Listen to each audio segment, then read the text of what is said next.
오늘 본문은 잠언 12장 13절에서 28절까지 말씀입니다. 말씀을 제가 봉독하고 말씀을 드리도록 하겠습니다. 잠언 12장 13절에서 28절까지 말씀입니다. 악인은 입술의 허물로 말미암아 그물에 걸려도 의인은 환난에서 벗어나느니라. 사람은 입의 열매로 말미암아 폭록에 족하며 그 손이 행하는 대로 자기가 받느니라. 미련한 자는 자기 행위를 바른 줄로 여기나 지혜로운 자는 권고를 듣느니라. 미련한 자는 당장 분노를 나타내거니와 슬기로운 자는 수욕을 참느니라. 진리를 말하는 자는 의를 나타내어도 거짓 정의는 속이는 말을 하느니라. 칼로 찌름같이 함부로 말하는 자가 있거니와 지혜로운 자의 혀는 양약과 같으니라. 진실한 입술은 영원히 보존되거니와 거짓 혀는 잠시 동안만 있을 뿐이라. 악을 꾀하는 자의 마음에는 속임이 있고 화평을 의논하는 자에게는 희락이 있느니라. 의인에게는 어떤 재앙도 임하지 아니하리니와 악인에게는 안화가 가득하리라. 거짓 입술은 여호와께 미움을 받아도 진실하게 행하는 자는 그의 기뻐하심을 받느니라. 슬기로운 자는 지식을 감추어도 미련한 자의 마음은 미련한 것을 전파하느니라. 부지런한 자의 손은 사람을 다스리게 되어도 게으른 자는 부림을 받느니라. 근심이 사람의 마음에 있으면 그것으로 번뇌하게 되나 선한 말은 그것을 즐겁게 하느니라. 의인은 그 이웃의 인도자가 되나 악인의 소행은 자신을 미혹하느니라. 게으른 자는 그 잡을 것도 사냥하지 아니하나니 사람의 부귀는 부지런한 것이니라. 공의로운 길에 생명이 있나니 그 길에는 사망이 없느니라. 아멘. 오늘 본문을 보시면 자주 반복되는 말이 있습니다. 그 말이 혀, 또 입술이라는 말입니다. 이 솔로몬 잠언을 계속해서 묵상해 보시면 아시겠지만 말에 대한 교훈을 반복해서 언급하고 있는 걸 보게 됩니다. 왜 이렇게 자주 언급하고 있을까요? 우리의 삶에서 가장 실천이 되지 않는 부분이기 때문에 그렇습니다. 지혜로운 자와 어리석은 자의 구분이 구체적인 삶의 자리에서 나타나고 있는 것이 있다고 한다면 그것이 바로 말이라고 할 수 있습니다. 지혜로운 자와 미련한 자를 어떻게 구분할 수 있습니까? 그 구분이 기준이 바로 말이라는 거죠. 자, 오늘 본문에 보시면 말에 대해서 참 많이 반복하고 있는데요. 제가 한번 찾아보겠습니다. 13절에 보면 악인은 입술의 허물로 말미암아 그렇게 돼 있고, 또 12절에 보면 사람이 입술의 열매로 말미암아 복록에 족하며 라고 말합니다. 17절에 보면 진리를 말하는 자는, 또 18절에 보면 칼로 찌름같이 함부로 말하는 자가 있거니와 지혜로운 자의 혀는 양약과 같으니라. 또 19절에 보면 진실한 입술은, 그리고 또 거짓 혀는 이란 단어가 나옵니다. 22절에 보면 거짓 입술은 여호와께 미움을 받아도, 25절 하반절에 선한 말은 그것을 즐겁게 하느니라. 계속해서 보면 말에 대해서 이렇게 교훈하고 있는 걸 보게 됩니다.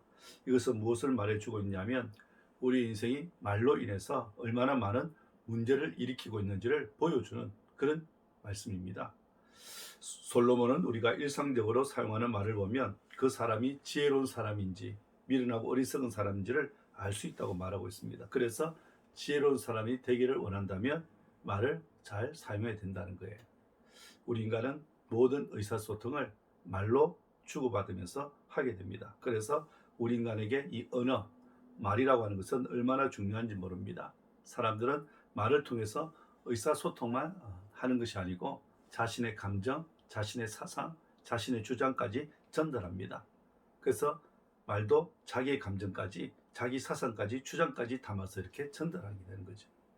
혹자는 이 세상에 존재하고 있는 것들 가운데 인간의 말보다 더 간사하고 악하고 거짓된 것은 없다라고 그렇게 이야기했습니다. 왜 그렇게 이야기했을까요? 한 입으로 좋은 말과 악한 말을 하고 있기 때문에 그렇습니다. 사람은 말로 상대방을 치켜 세우기도 하고 깎아내리기도 합니다. 그리고 말로 속이기도 하고 말로 유혹하기도 하고 우리를 망하게 돼요. 그래서 오늘 본문에 보면 악한 자의 입술과 지혜로운 자의 입술에 대해서 대조해서 이렇게 설명하고 있습니다. 그렇다면 악한 자의 입술이 가지고 있는 특징이 뭘까요? 여러분, 악인은 그 마음에 하나님 말씀이 있을까요, 없을까요? 하나님 말씀이 없습니다. 하나님 말씀이 없기 때문에 아무렇지도 않게 능청스럽게 거짓말을 잘해요.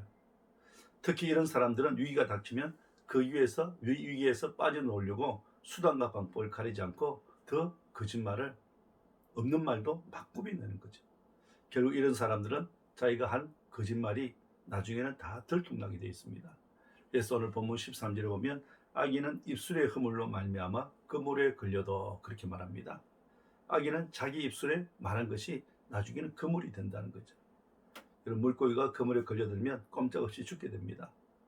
자신이 했던 그 말로 인해서 자기가 쳐놓은 그물에 걸려든다는 거예요. 그래서 거짓된 혀는요 오래 가지 못합니다. 19절 하반절에 보면 거짓 혀는 잠시 동안만 있을 뿐이라. 거짓된 혀는 잠시 동안만 있다는 거죠. 그리고 18절에 보면 어떤 표현이 있냐면 칼로 찌름같이 함부로 말한 자가 있거니와 그랬습니다. 사람은 말을 가지고 상대방을 찌르거나 해칠 수도 있습니다. 사람이 마음속에 다른 사람에 대해서 미운 감정을 가지고 있게 되면 말도 좋은 말이 나가지 않아요. 그 사람의 말은 마치 독사의 이빨과 같아서 무서운 독을 쏟아내게 됩니다.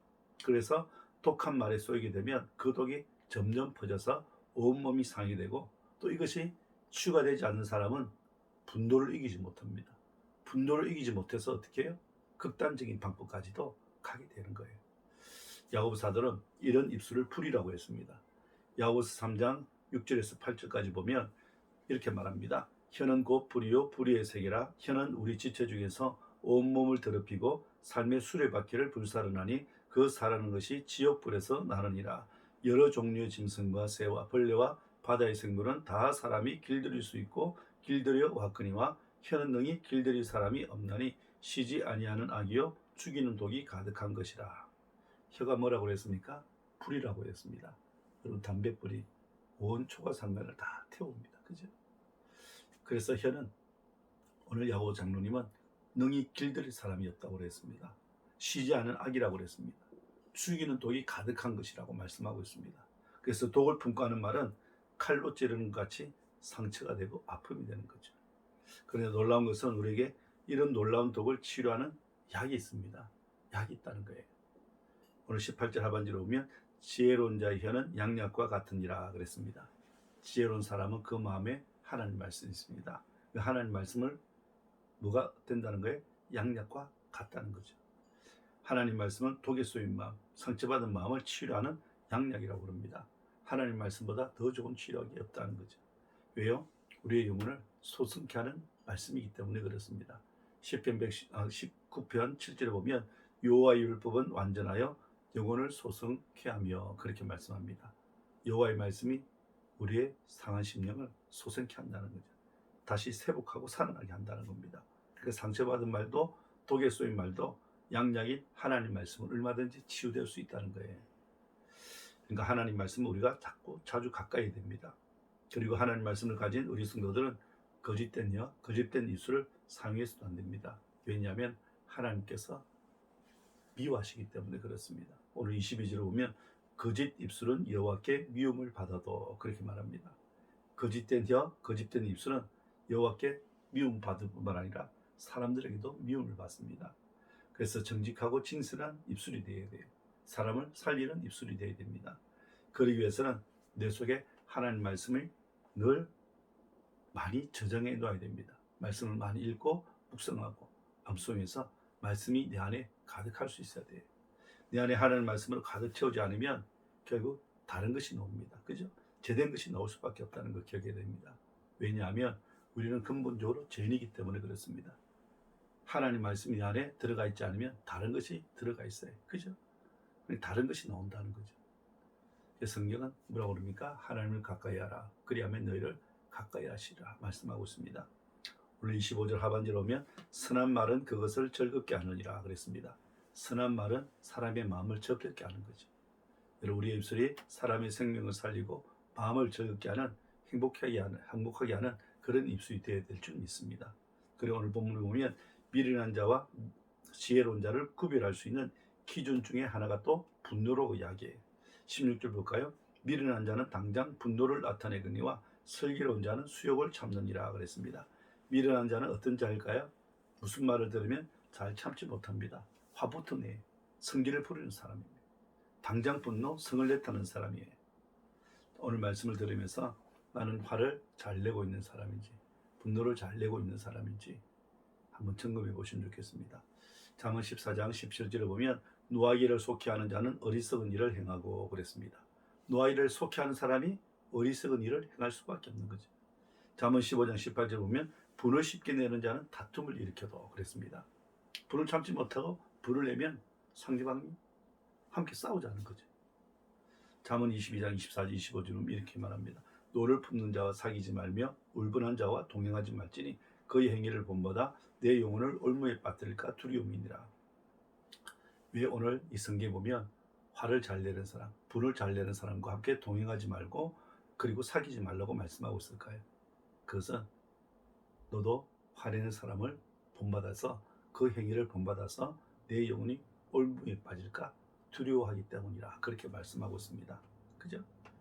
그래서 화를 잘 내는 사람과 사귀고 동행하게 되면 나도 모르게 전염이 된다는 거예요. 그래서 조심하라는 거죠. 잠언 19장 19절 보면 노하기를 맹렬히 하는 자는 벌을 받을 것이라 그랬습니다. 노를 맹렬히 하는 자, 노하기를 빨리 하는 사람은 벌을 받는다고 이야기해요. 그래서 잠언에 보면 노하기를 어떻게 하라고 말씀하냐면 더디하라고 이야기합니다. 잠언 16장 32절 노하기를 더디하는 자는 용사보다 낫고 자기 마음을 다스린 자는 성을 빼앗는 자보다 나으니라. 노하기를 더디하라 말합니다. 잠언 19장 11절 보면 노하기를 더디하는 것이 사람의 설기요 그렇게 이야기해요. 노하기를 더디하는 것, 노를 잘 다스리는 것, 그게 슬기로운 것, 지혜롭다고 이야기합니다. 여러분 인류 최초의 살인이 무엇 때문에 일어났습니까? 분노 때문에 일어났습니다. 그죠? 창세기 4절에 보면 하나님께서 가인과 아벨이 하나님 앞에 제사드렸는데 가인의 제물은 받지 아니하시고 아벨의 제사만 받으셨어요. 왜 하나님께서 나의 제사는 받지 않은가? 가인은 자기 자를 돌아보는 시간을 갖지 않고 오히려 분노를 했습니다. 그 분노를 잘 다스리지 못해서 동생 아벨을 돌로 쳐 죽이고 말았어요. 이것이 최초의 살인이고 최초의 분노 사건입니다. 여러분 살인이라는 것은 분노와 직결되어 있는 것임을 기억해야 됩니다. 대부분 살인죄를 저지른 사람들이 살인할 의도가 있어서가 아니고 분노하는 마음을 다루지 못하기 때문에 살인하는 것이라고 이야기합니다. 공중전에서 전화를 너무 오래 한다고 해서 참지 못해서 분노를 일으키고 서로 다투다가 살인하는 일까지 일어나는 거죠. 시편 37편 8절에 보면 분을 거치고 노를 버리라 불평하여 말라 행하게 치우칠 뿐이라 그랬습니다. 야고보서 1장 20절에 보면 사람이 성내는 것이 하나님의 의를 이루지 못하니라 그랬습니다. 분노를 잘 다스려야 되는데 분노를 잘 다스리지 못하면 그게 문제가 된다는 거죠. 지난 월요일 날, 그러니까 9월 7일 월요일 날입니다. 세계적인 테니스 선수인 조코비키 선수가 2020년 US 오픈 대회에서 우승 후보였는데 한순간에 분을 참지 못해서 그만 1세트에서 실격패를 당하고 말았습니다. 1세트에서 조코비치 선수가 상대방 선수에게 이기고 있었는데 그만 동점이 되고 그리고 역전이 되었습니다. 더블 스코어가 된 거죠. 그렇게 되자 조코비치가 화를 참지 못하고 자기 손에 있는 테니스 라켓을 가지고 공을 쳐버렸습니다. 그 공이 어디로 나갔냐면 라인 밖에 있는 심판에게 이렇게 맞았어요. 목에 맞았다고 합니다. 그리고 쓰러졌어요. 그 대해서 결국 조코비치는 1세트에서 실격패를 당하고 말았습니다. 그뿐만 아니에요. 조코비치는 US 오픈 대회에서 부여받은 모든 랭킹 포인트와 상금을 다 잃게 되고 위반 사건과 관련해서 부과되는 모든 벌금을 앞으로 받게 된다고 합니다. 나중에 자신의 잘못을 사과하고 시인했습니다. 그 한순간에 분노를 잘 다스리지 못했기 때문에 일어난 일이었습니다. 이런 분노를 잘 다스리지 못해서 사고치고 나면 늘 후회가 되잖아요. 그죠? 좀 더 참을 걸. 에베소 4장 26절 27절 보면 이렇게 말합니다. 분을 내어도 죄를 짓지 말며 해가 지도록 분을 품지 말고 마귀에게 틈을 주지 말라 말씀합니다. 사람이 분노라는 감정이 있다고 말씀드렸죠. 이 분노라는 감정 우리가 있을 수 있습니다. 근데 오늘 성경은 어떻게 이야기합니까? 죄를 짓지 말라고 이야기합니다. 분을 있지만 그 분 때문에 죄를 짓는 자리까지 나가지 말라고 합니다. 해가 지도록 또 품고 있지 말라고 말씀하고 계세요.